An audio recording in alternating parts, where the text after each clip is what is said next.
இப்ப என்ன நடக்க போகுதுன்னு சொன்னா பாயுத அவங்களுக்கு வீசுத கெச்சு பிடிச்சி நல்லா இல்லை. நாங்க என்ன செய்ய போறோம்னா போல இங்க இருந்து ஒருத்தன் பாய்வான் அவனுக்கு நாங்க கணக்காய் போல வீசி கெச் பிடிச்ச கொடுக்குங்க சரியா. கெச்சை பிடிச்சி அவன் அந்த கெச்சை பிடிச்சி கீழே விடுவதே அவனோட டாஸ்க். இங்கே task. Okay let's go. Player 1.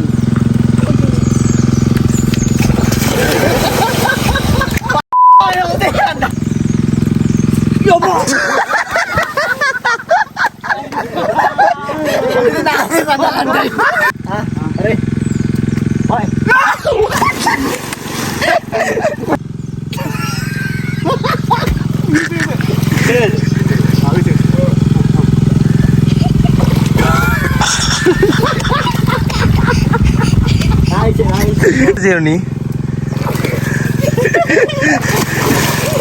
என்ன இறங்கிங்க சரியா. இதை ஸ்டுடியோ போடணும். One eternity later.